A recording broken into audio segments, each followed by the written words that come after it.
என் அன்பு செல்லமே, இரவு என்ன நடக்கப் போகிறது, நாளை என்ன நடக்கப் போகிறது, இப்படியே யோசிக்கிறாயே. இன்றைய நாள் எப்படி நடக்கும் என்று யோசித்தாயா? நீ இந்த பொழுது எப்படி வாழ்ந்து கொண்டு இருக்கிறாய் என்பதை கவனித்தாயா? நீ எதையுமே கவனிக்கவில்லை. நீ இப்பொழுது சந்தோஷமாகத்தானே இருக்கிறாய். ஏதோ ஒரு கவலைகள் உன் மனதில் இருந்தாலும் ஏதோ ஒரு பாதுகாப்பான இடத்தில் தானே நீ இருக்கிறாய். எந்த ஒரு பிரச்சனையும் இல்லையே உனக்கு. ஆனால் மனிதனாக பிறக்கும் ஒவ்வொருவருக்கும், எல்லா உயிர்களுக்கும் பிரச்சனை இருக்கும், கவலைகள் இருக்கும். அதுபோலத்தான் உனக்கும். அதிலிருந்து காப்பாற்ற நான் இருக்கிறேன்.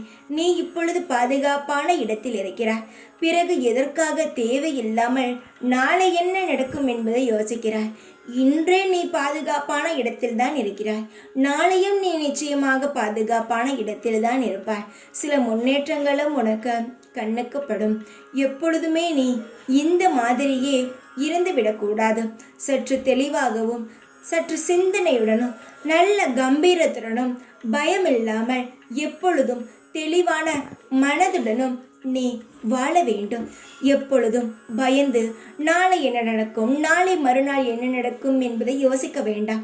நாளை என்ன நடக்கும், நாளை மறுநாள் என்ன நடக்கும் என்பதை நான் உனக்கு எந்த ஒரு விதத்திலாவது சொல்லிவிடுவேன். பயமில்லாத வாழ்க்கை உனக்கு நான் தந்திருக்கிறேன். பயமில்லாமல் நீ வாழ வேண்டும். நல்ல செழிப்பான, நல்ல தூய்மையான இதயத்தோடு நீ அமர்ந்து சந்தோஷமாக இருக்க வேண்டும்.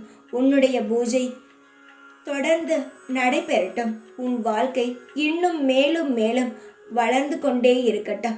சந்தோஷமாக இரு. எப்பொழுதும் உன் கூடவே இருப்பேன் நான். ஓம் சாய்ராம்.